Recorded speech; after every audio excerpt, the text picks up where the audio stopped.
The Galactic Empire had ruled over 300 star systems for 2,000 years. Their massive ships moved through space like metal mountains, each one carrying enough firepower to turn entire planets into dust. The Empire's soldiers wore armor that could stop plasma bolts, and their weapons could cut through solid rock like butter. Admiral Crone stood on the bridge of his flagship, the Dark Storm. His purple skin showed the battle scars of 100 conquests. Behind him, dozens of officers worked at glowing control panels. Through the massive window, he could see Earth floating in the void like a blue marble. "What do we know about this world?" Crone asked his second-in-command. Captain Vel looked at his datapad. "It's called Earth, sir. The humans there have basic technology. They still use chemical rockets and primitive computers. No energy shields, no plasma weapons, no faster-than-light travel. They fight with metal bullets and small explosives." Crone laughed, a sound like grinding stone. "Metal bullets, how amusing. And their population?" "About 8 billion, sir. They're divided into many small nations that often fight each other. No unified government or military." "Perfect," Crone said. "We'll demand their surrender. If they refuse, we'll destroy a few cities. They'll give up quickly." The Imperial fleet had 50 massive warships. Each ship was 3 miles long and carried a crew of 10,000. Their weapons could destroy mountains from orbit. They had conquered civilizations far more advanced than Earth without breaking. A sweat. On Earth, the humans had no idea what was coming. In the city of New York, people went about their daily lives. Cars moved through busy streets. Workers sat in tall buildings, typing on computers. Children played in parks while their parents watched. But in a secret facility deep underground, things were different. Dr. Adams sat in a chair connected to hundreds of wires and cables. His head was covered by a metal helmet that hummed with electricity. Around him, other scientists watched glowing screens filled with numbers and symbols. "The neural link is stable," said Dr. Mills, checking her instruments. "All quantum processors are online." "Good," Adams replied, his voice calm. "How long until full activation?" 12 hours, sir. The network will be complete." Adams nodded. For 30 years, humans had been preparing for this moment. They had studied the ruins of crashed alien ships. They had learned about the technologies that existed beyond their world. And they had built something that no other species had ever imagined. The collective.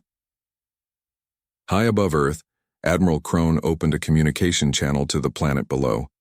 His message was broadcast to every radio, television, and computer on Earth. "Humans of Earth."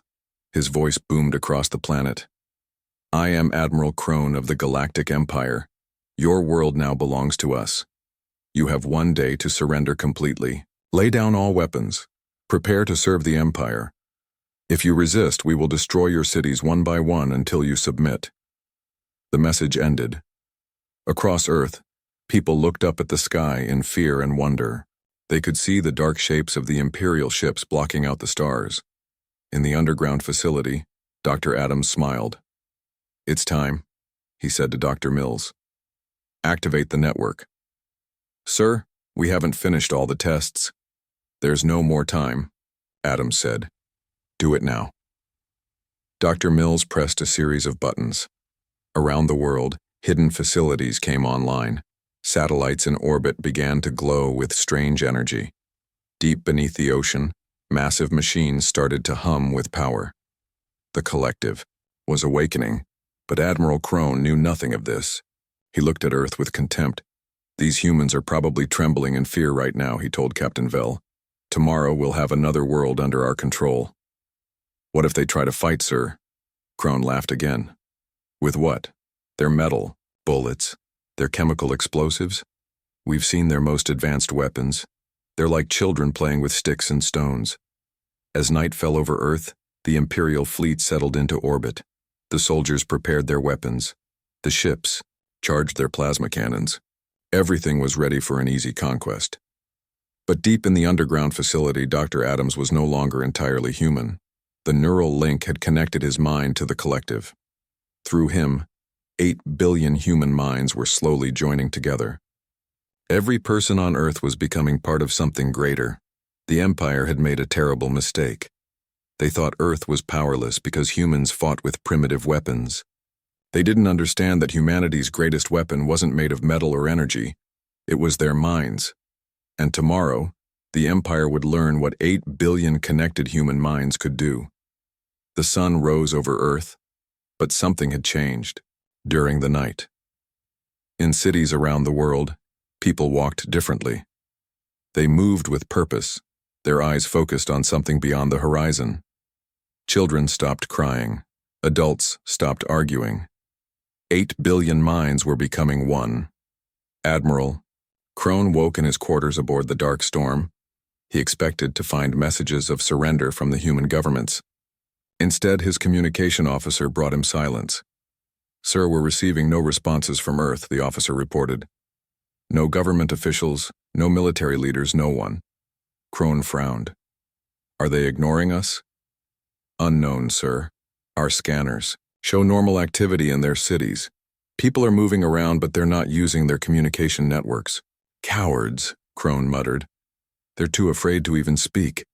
Prepare to destroy one of their cities. That will make them respond." But Captain Vell was studying his instruments with growing concern. "Sir, I'm detecting some unusual energy readings from the planet." "What kind of energy?" "I'm not sure. It's unlike anything in our databases. The readings are coming from multiple locations across the planet." Crone walked to the main view screen. Earth looked the same as always. Blue oceans, white clouds, green, and brown continents. But something felt different. The planet seemed to be watching. On Earth, Dr. Adams was no longer Dr. Adams. His individual consciousness had merged with the collective. Through his eyes, 8 billion minds looked up at the Imperial fleet. Through his thoughts, they planned their response. The humans had learned much from the alien technology they had studied. They had discovered that consciousness was more than just electrical signals in the brain. It was a form of energy that could be focused, amplified, and directed. The collective reached out with invisible fingers of thought. They touched the minds of every living thing on the Imperial ships. The humans could feel the aliens' thoughts. Their arrogance, their cruelty, their absolute certainty that Earth would fall. But the aliens could not feel the humans touching their minds. They had no idea what was happening. "Begin the attack," Admiral Crone ordered. "Target their largest city." The weapons officer pressed a button. The Dark Storm's main plasma cannon began to charge. Energy built up in the weapon's core, growing, brighter and hotter. But as the weapon reached full power, something went wrong. The energy flow suddenly reversed. Instead of firing outward, the plasma cannon began to overload. "What's happening?" Crone shouted. "Sir, the weapon systems are malfunctioning," the weapons officer replied, panic in his voice. "All our guns are overloading." Across the Imperial fleet, the same thing was happening.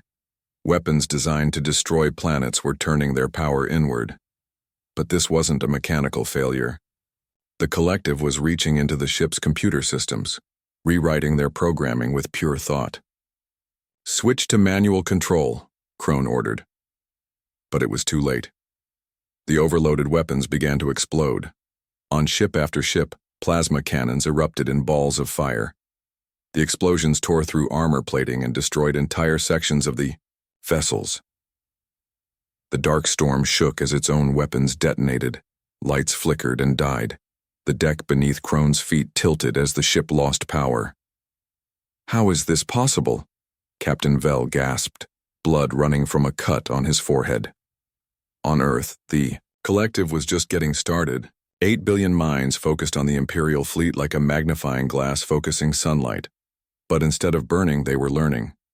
Every computer system, every weapons array, every life support system on the ships was being studied and understood in seconds. The humans had always been good at adapting technology. Now they were doing it with their minds alone. "Sir," the communications officer called out, "we're receiving a transmission from Earth." "Put it through," Crone ordered. The main screen flickered to life. Instead of showing a human face, it displayed a simple message in perfect Imperial script. "You came to conquer us, but you do not understand what we are. We are not divided. We are not weak. We are 8 billion minds with one purpose. Leave now, or face the consequences of your actions." Crony stared at the message. Impossible. Humans can't have written this in our language. They don't know our script. But the collective knew everything the Imperial crew knew. They had read their thoughts, downloaded their memories, absorbed their knowledge. In minutes, they had learned what the Empire had discovered over centuries. "Sir," Captain Vel said quietly, "perhaps we should consider retreat." "Never," Crone roared. "We are the Empire. We do not retreat from primitives." But even as he spoke, more explosions rocked the fleet. The humans were learning faster than seemed possible. Every system the Empire had developed to protect their ships was being turned against them. The collective was no longer just defending Earth. They were taking control of the very weapons meant to destroy them, and they were just getting started. The Imperial fleet was dying. Half of Admiral Crone's ships were now drifting hulks, their weapons destroyed by their own overloading systems. The survivors tried desperately to maintain formation, but their technology was failing them in ways they had never imagined. On the bridge of the Dark Storm, chaos reigned. Officers shouted reports of system failures. Sparks flew from damaged control panels. The lights flickered between normal and emergency power. "Sir, we're losing life support on decks 7 through 12, an officer called out. "Engineering reports." "The main drive is offline," shouted another. Crone gripped his command chair as the ship shuddered. "How are they doing this? They're primitives." But Captain Vel was studying the sensor readings with growing horror. "Sir, I don't think they're primitives at all. Look at these scans." On the view screen, Earth appeared the same as before, but the sensors were detecting something else. Streams of invisible energy were flowing between every major city on the planet. The entire world was connected by a network of pure thought. "What am I looking at?" Crone demanded. I think every human on that planet is connected to every other human. They're not 8 billion separate minds anymore. They're one mind with 8 billion parts." The idea was so alien to Crone that he could barely understand it. The Empire had conquered species that could read thoughts, but nothing like this. This was evolution happening in real time. On Earth, the collective was learning at an incredible rate. They had absorbed the knowledge of every Imperial computer system. They understood the Empire's technology better than the Empire did. And they were using that knowledge to do something unprecedented. In the underground facility, Dr. Adams's body sat motionless in the neural link chair. But his consciousness was everywhere at once. He could feel the fear of the alien crews as their ships failed around them. He could see through their eyes, hear through their ears, know their thoughts as clearly as his own. The collective reached out further. They touched the minds of every Imperial soldier, every officer, every crew member. Not to control them, but to understand them. And what they found was disturbing. These aliens had conquered hundreds of worlds. They had enslaved entire civilizations. They had committed genocide against species that refused to submit. The Empire was built on suffering and death. The collective made a decision. "Sir," the communications officer on the Dark Storm called out. "We're receiving another transmission from Earth." The message appeared on the main screen, but this time it wasn't text. It was images. Memories pulled directly from the minds of the Imperial crew. The collective was showing them their own history. Crone watched in horror as scene after scene played out. Planets burning under Imperial weapons. Cities full of civilians being destroyed. Children crying as their families were torn apart. World after world falling to the Empire's cruelty. "Turn it off," Crone shouted. But the images kept coming. Every atrocity the Empire had committed was displayed in perfect detail. The memories were taken from the minds of the very soldiers who had carried out the orders. "We know what you are." A voice spoke directly into the minds of every person on every ship. It wasn't heard through the communication systems. It was felt inside their thoughts. "We know what you have done. We know what you plan to do to us." The voice was calm, but it carried the weight of 8 billion minds behind it. "You came here expecting to find victims. Instead, you found something you never imagined could exist. Unity." On the Imperial ships, something impossible began to happen. The artificial gravity system started to fail, but not randomly. The collective was selectively controlling which parts of each ship lost gravity. Imperial soldiers found themselves floating helplessly in the corridors of their own vessels. "Sir, the humans are controlling our ships," Captain Vell reported in disbelief. "That's impossible. Our systems are protected by quantum encryption." "Not anymore, sir. They've broken through everything. They're rewriting our code faster than our computers can process it." The truth was even more terrifying than Vell realized. The collective wasn't just hacking the Imperial computers. They were thinking faster than the computers could operate. 8 billion human minds working together could process information at a rate that no artificial system could match.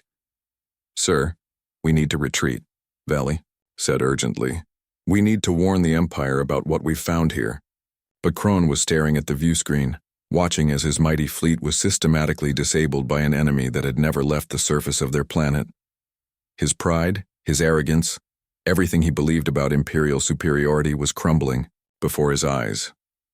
"Admiral," the voice spoke in his mind again, gentle but implacable. "You have a choice. You can leave now and never return, or you can stay and face the full power of humanity united." The collective wasn't threatening them. They were offering mercy. But Krone could feel the vast intelligence behind the words, the potential for destruction that could be unleashed with a single thought. For the first time in his life, Admiral Krone knew fear. Admiral Krone's hands shook as he stared at the view screen. The impossible was happening before his eyes. His fleet, the pride of the Empire, was being controlled by the very people he had come to conquer. "Sir, the Bloodhammer is reporting that their crew is locked in their quarters," Captain Vell said, his voice barely above a whisper. "The ship is flying itself. The Iron Fist says their weapons are targeting their own engines," another officer added. "And the Death Star has lost all control of their navigation systems. They're being pulled toward Earth's atmosphere." Krone watched as one of his most powerful warships began to descend toward the planet below. But it wasn't crashing. It was landing. The ship touched down in a field outside a human city with the gentleness of a falling leaf. "How?" was all Krone could manage to say. The answer came not from his crew, but from the voice that spoke directly into his mind. "We learned from you. Every system, every weapon, every piece of technology you brought here. We understand it all now." On Earth, the collective was doing something that no species in galactic history had ever achieved. They were reverse engineering an entire civilization's technology in real time. Every Imperial ship was like a textbook, and 8 billion minds were reading it simultaneously. Dr. Adams's consciousness floated through the network of human thought. He could feel the excitement of his people as they discovered new possibilities. The Empire's technology was advanced, but it was also limited by the thinking of individual minds. The collective had no such limitations. "We could destroy you," the voice continued, speaking to every Imperial soldier at once. "Your own weapons are now under our control. Your ships obey our commands. Your very thoughts are open to us." In the command center of the Dark Storm, the lights suddenly went out. Emergency power kicked in, bathing everything in red light. Then, impossibly, the lights came back on. But now they were shining in colors that had never been seen before, colors that seemed to exist only in the mind. "But we choose not to," the voice said. "We are not like you. We do not destroy for the sake of destruction." Krone realized that the humans were demonstrating their power in the most terrifying way possible. They were showing restraint. They could have killed every Imperial soldier instantly, but they chose not to. This wasn't mercy. It was a display of absolute superiority. "What do you want?" Krone asked aloud. The answer came as images flowing directly into his mind. He saw the Empire's conquered worlds, but this time from the perspective of their victims. He felt the fear of families torn apart, the despair of entire civilizations reduced to slavery, the hopelessness of worlds stripped of their resources. "We want you to understand," the voice said. "You came here believing that strength meant the ability to destroy, but we have discovered true strength, the power to create, to connect, to understand." Around the galaxy, something unprecedented was happening. The collective's reach was expanding beyond Earth. They were touching the minds of every enslaved world, every conquered people, every victim of imperial cruelty. On the planet Kepler 442b, enslaved miners suddenly stopped their work. They looked up at the sky with hope in their eyes for the first time in generations. They could feel it, a presence touching their minds, telling them they were not alone. On the world of Proxima Centauri b, conquered soldiers who had been forced to serve, the Empire suddenly remembered who they used to be. Their original loyalties, their love for their families, their desire for freedom, all of it came flooding back. The Empire's control over its subjects wasn't just military. It was psychological. They used advanced technology to suppress rebellious thoughts to make their slaves forget their own identities. But the collective was undoing that programming across hundreds of worlds simultaneously. Impossible, Crone breathed. You can't reach that far. The distances are too great. Distance is only a limitation for individual minds, the voice replied. We are no longer individual. The truth was even more staggering than Crone could imagine. The collective had discovered that consciousness itself was a fundamental force of the universe, like gravity or electromagnetism. By linking 8 billion minds together, they had created something that could operate outside the normal limits of space and time. Your empire is ending, the voice told him, not through violence but through awakening. Every world you have conquered is remembering who they were before you came. Every slave is rediscovering their freedom. Crone looked at his instruments and saw reports flooding in from across the galaxy. Rebellions were breaking out on every imperial world, not organized uprisings but spontaneous awakenings of millions of minds suddenly freed from psychological control. The empire was falling, and it was falling everywhere at once. You have a choice, Admiral, the voice said. You can be part of the solution, or you can be left behind by history. 3 months later, Admiral Crone stood in the same field where his ship had been gently placed by the collective. But now he was not a conqueror. He was a student. The dark storm had been transformed. Where once there had been weapons of destruction, now there were gardens. The cold metal corridors had been replaced with spaces filled with light and life. His crew worked alongside humans, learning new ways to think, to feel, to exist. It's hard to believe, Captain Vell said, walking up to join his former commander. 3 months ago, we came here to destroy this world. Crone nodded. And now we're helping them rebuild ours. The transformation had been swift but gentle. The collective had not sought revenge against the Empire. Instead, they had offered something more powerful, understanding.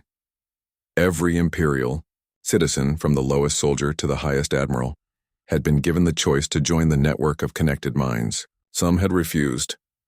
They had been allowed to leave, to find their own path among the stars. But most had chosen to stay and learn. The experience of connecting with 8 billion minds, of feeling the unity that humans had achieved, was intoxicating. Dr. Adams wants to see you, Vell said.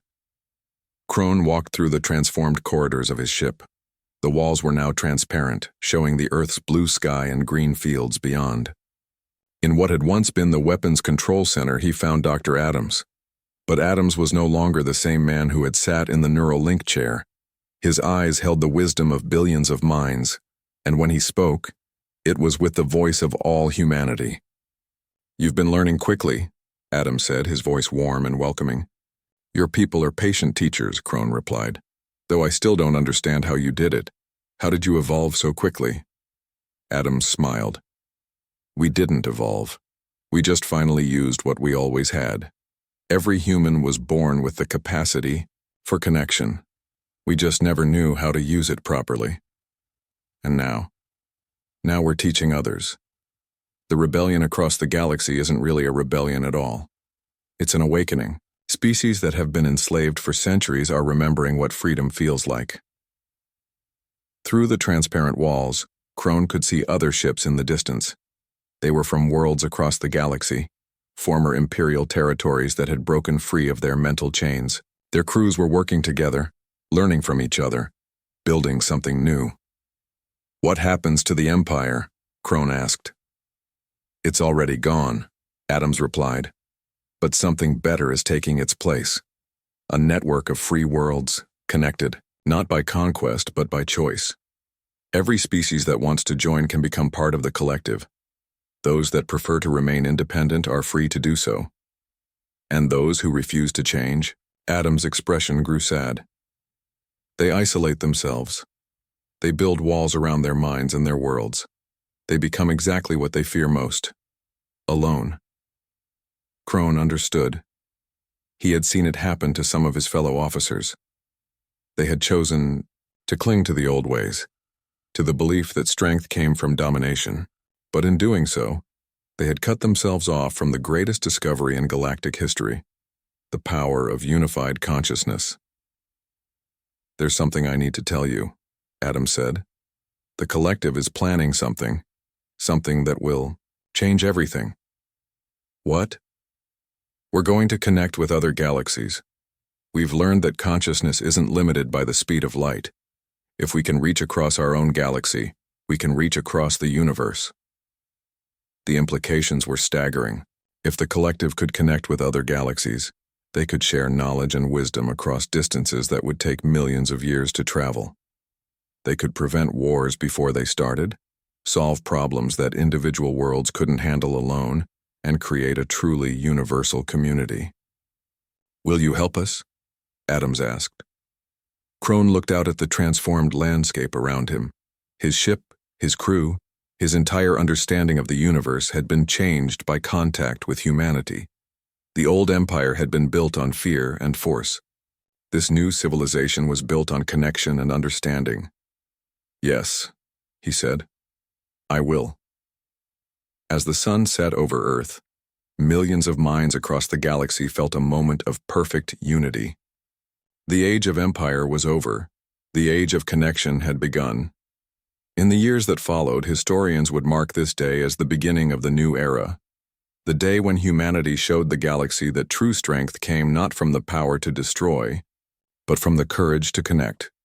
The empire had fallen in moments, but what rose to replace it would last forever. The collective had learned the greatest lesson of all, that consciousness itself was the most powerful force in the universe. And with that knowledge, they had transformed not just their own world, but the entire galaxy. The age of separation was ending.